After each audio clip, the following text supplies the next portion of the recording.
देखिए मेरे साथ जो है मनिंदर सिंह, दिल्ली सिख वेलफेयर एसोसिएशन के प्रेसिडेंट है, आप मनिंदर सिंह जी हैं।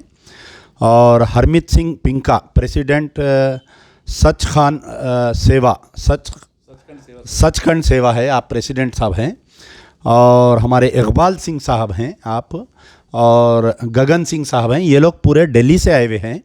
जैसा कि आप लोग जानते हैं कि पिछले 3 दिन पहले यहाँ पर एक संगीन वाक़या हुआ था। एक सिख समुदाय की लड़की को उसका सस्पिशियस कंडीशन में मर्डर हुआ था, रेप एंड मर्डर बोल के हम लोग कई दिन से एहतजाज कर रहे हैं। तो ये लोग जो है दिल्ली से, इनको मालूम होने पर एक पूरी टीम आई हुई है। तो कल रात में आए थे ये लोग और आज सुबह में लड़की के मकान पर भी गए। फिर वहाँ पर केसीआर साहब की लड़की जो कविता एमएलसी है, उनसे भी मुलाकात हुई और वहाँ पर पुलिस स्टेशन भी गए। फिर आज मेरे कने भी आए, यहाँ पर दफ्तर मजलिस बचाओ तहरीक पर आए हैं। तो अभी तफसीली गुफ्तगू हुई है कि कैसा उस लड़की के माँ बाप को इंसाफ दिलाना है, क्योंकि पुलिस की तरफ से जो इन्वेस्टिगेशन किया जा रहा है उस पर लड़की के वालिदैन और सिख समुदाय और हम भी मुतमईन नहीं हैं।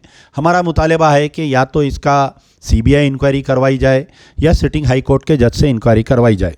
तो इस सिलसिले में मैं हमारे हरमीत सिंह पिंका जी से गुजारिश करूंगा कि वो पहले तो मैं आपका इस्तकबाल करता हूं, हैदराबाद में आप लोग आए और अपनी कम्युनिटी का इतना आप लोग ख्याल करते हुए दिल्ली से दौड़े दौड़े यहाँ पर आए आप लोग कि एक लड़की को इंसाफ दिलाने के लिए। मैं आपका इस्तकबाल करता हूँ हैदराबाद में। और तो अब आप लोग जो आज दिन भर से फिर रहे हैं, इसमें क्या आप लोगों का फाइंड आउट हुआ, किससे मिले, ज़रा उसमें बारे में बोलिए। सबसे पहले तो मैं आपका शुक्रगुजार हूँ अमजदुल्ला खान जी, जो आपकी वीडियो के माध्यम से ही हम यहाँ तक पहुँचे हैं। और ये गगन भाई ने हमारे को वो वीडियो आपकी भेजी जी। इस इशू को उठाने वाला जो क्रेडिट है, मैं कहता हूँ को आपको जाता है, यहाँ के नुमाइंदे होने के कारण। आज सुबह ही हमारे गुरुद्वारे में आज वहाँ पे सीएम की बेटी मिली, कविता राव।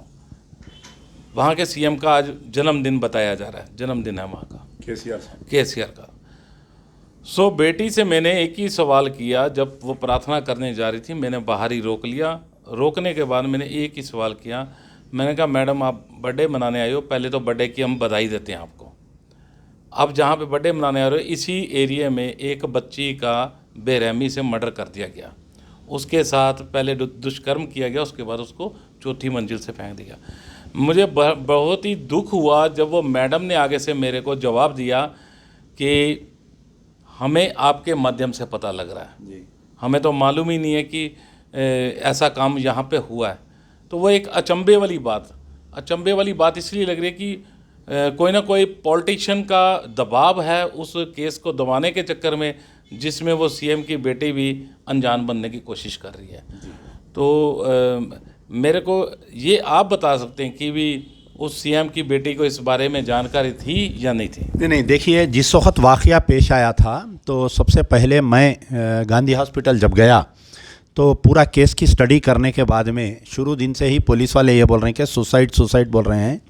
लेकिन हम जो है वहाँ पर स्पॉट पे जाने के बाद में मैं इन्वेस्टिगेशन किया कि लड़की अगर 4थी माले से गिरी भी है तो वहाँ पर नीचे मट्टी है, वो लड़की मर नहीं सकती। तो पहले तो सुसाइड स्टोरी को हमको क्लोज़ कर देना चाहिए। और लड़की के जिस्म पे मुख्तलिफ मार है, सर पे मार है, जिस्म पे मार है। इससे यह है कि लड़की को या तो रेप करके मारा गया या अटेम्प्ट टू रेप में मारा गया। तो ये एक दूसरा पॉइंट है। अब पुलिस वाले मुख्तलिफ स्टोरीज सुना रहे हैं कि वो वैलेंटाइंस डे था, वो फलाना था। पुलिस का काम है स्टोरीज सुनाना। जैसे ही मुझे ये इत्तला मिली, मैं सबसे पहले हमारे जो तेलंगाना के होम मिनिस्टर है जनाब महमूद अली साहब को मैं फ़ोन किया। कई बार फ़ोन करने के बाद में वो फ़ोन नहीं उठाए। फिर उसके बाद में मैं उनके ओएसडी से बात किया, सारी डिटेल्स उनको व्हाट्सअप किया।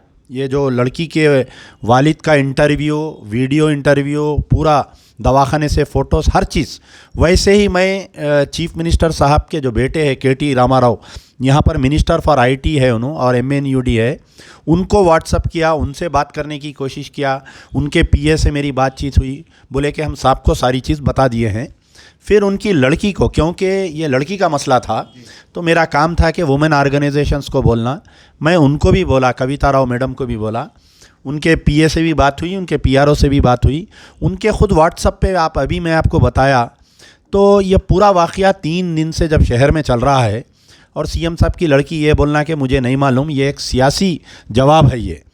तो ये मैं इसकी क्लियरिटी कर दिया हूँ। हर ऑफिसर को, हर सियासी लीडर को, कांग्रेस वालों को मैंने फ़ोन किया, रेवंत रेड्डी साहब को, मुकामी एमएलए हैं जो टीआरएस के, उनको फ़ोन किया, वहाँ के मुकामी कॉरपोरेटर को फ़ोन किया, यहाँ तक कि कुछ वहाँ पर मैं जब बैठा हुआ था तो बीजेपी के भी लोग आए थे मेरे से मिलने के लिए, कोई लोकल दवाखाने में, तो उनको भी बोला कि मैं आपके भी लीडरों को इतला करिए, यहाँ पर बिला कोई सियासी पार्टी के, बिला कोई मज़हब व मिल्लत एक लड़की है। मैं अपनी लड़की सोचकर इसके बारे में केस को लड़ रहा हूँ।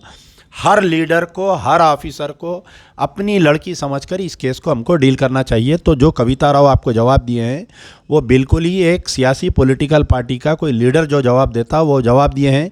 अगर बहन और माँ की हैसियत से वो जवाब देते, इमीडिएटली आपको ये बोलते कि चलिए मैं उस लड़की के मकान पे चलने के लिए आपके साथ हूँ, मेरे वालिद की बर्थडे को अगर मैं सही मनाना चाह रहा हूँ तो कोई मजलूम के घर जाकर मैं अगर उनकी माँ से मिल लेते तो सही उनका वालिद का हैप्पी बर्थडे होता ही है। बिल्कुल अमजदुल्ला खान जी, आप सही कह रहे हैं कि असली जन्मदिन तो वही है अगर किसी के दुख में जाके हम शामिल हो जाए तो। अपने घर में केक काटना या खुशियाँ मनाना वो अलग चीज़ है। एक स्टेट में जहाँ पे एक जवान बच्चे की हत्या हो जाए और वहाँ का सीएम अपने जन्मदिन मनाने में मशरूफ़ है, उसके परिवार से मिलने का उनके पास समय नहीं है। मैं अपने पूरे भाइयों की तरफ से, दिल्ली की सिख संगत की तरफ से आपसे ये ज़रूर आस रखता हूँ कि आप यहाँ के नुमाइंदे हैं और इस बच्ची को आप इंसाफ दिलाने में पूरी पुरजोर कोशिश करेंगे। नहीं, आप देखिए कि साबिक़ा में भी जब भी कोई भी रेप केस होता है, ऐसा मर्डर होता है, तो हम जो है उनके साथ ठहरते हैं। कई ऐसे केसेस होते हैं कि उनके फैमिली मेम्बर्स भी वो केस को भूल जाते हैं, लेकिन हम लड़ते रहते हैं। तो इंशाल्लाह इस लड़की के लिए भी मैं 12 बोल रहा हूँ कि ये मेरी लड़की है, तो हम आखिरी तक इसके लिए लड़ेंगे, इसमें इंसाफ दिलाने की कोशिश करेंगे, जो भी कातिल है उसको फांसी की सज़ा दिलाएंगे। लेकिन अफसोस की बात यह है कि आज से कुछ दिन पहले डॉक्टर दिशा का एक केस हुआ, तो उसके रेपिस्टों को लाके एनकाउंटर कर दिया गया। उसके मकान पे गवर्नर मैडम जाते हैं, उसके मकान पे चीफ मिनिस्टर साहब जाते हैं, उनके बेटे जाते हैं, मंत्रियां जाते हैं, संतरियां जाते हैं, लेकिन एक गरीब, एक लोहार, एक सरदार जी की लड़की के साथ ऐसा हुआ, उसके घर पे कोई नहीं गए। एक मुझे अफसोस की बात है, क्योंकि हम किस तरफ जा रहे हैं। तो बहरहाल खुशी हुई आप लोग यहाँ पर आए। मैं हमारे बुज़ुर्ग जो यहाँ पर बैठे हुए हैं, महेंद्र सिंह साहब से भी गुजारिश करूँगा कि वो आप अपनी राय रखिए। जनाब अहमदुल्ला साहब, आपने हमें जो मीडिया के राही, जो सोशल मीडिया के राही आपने जो कवर किया था, जब आपने फेसबुक पे डाला, यूट्यूब में, हमने देखा दिल्ली में तहलका मच गया। दिल्ली में चारों तरफ तहलका हो गया कि एक सिख बच्ची के साथ ऐसा दुष्ट कर्म हुआ और एक भाई साहब ने जो वीडियो वायरल किया वो आग की तरह फैल गया। ये एक इंडिया में नहीं फैला, ये इंडिया से बाहर भी फैल गया। उसी टाइम हमने पिंका जी और इकबाल जी जो प्रेसिडेंट हैं महावीर गुरुद्वारे के, इनसे डिस्कस करी, तो वहाँ उन्होंने सवेरे ही फिर ये भाई साहब ने से गगन जी से भी कांटेक्ट हुआ। गगन जी ने यहाँ पे कहते आप आइए, तो आपने भी इनवाइटेड किया, आप आइए इसको देखिए केस को। हम आए, हमने उसी टाइम फ्लाइट पकड़ी, फ्लाइट पकड़ के रात को 8:45 पे आके इधर आए, रात को अरेस्ट किया। सुबह हम मीटिंग पे गए, गुरुद्वारे गए, तो सीएम की मिसेज से बेटी उससे जो क्वेश्चन आंसर किया पिंका जी ने, तो उसका जो जवाब दिया बहुत ही दुर्भाग्य, तकलीफ देने वाला लाया। एक सिख कौम और एक हम मुस्लिम भाई हैं जो हमारे, ये इनको क्या डर था, क्योंकि एक बेटी का मर्डर हुआ है, इनको वो डर था, चाहे वो किसी भी कम्युनिटी की होती। इनका इतिहास हमने जाना कि ये हर सिख बच्ची या कोई भी बच्ची का मर्डर या कोई बलात्कार हो, पुलिस कोऑपरेट ना करे, सरकार कोऑपरेट ना करे, ये उनको कोऑपरेट करते हैं। ये बहुत काबिलियत तारीफ़ है।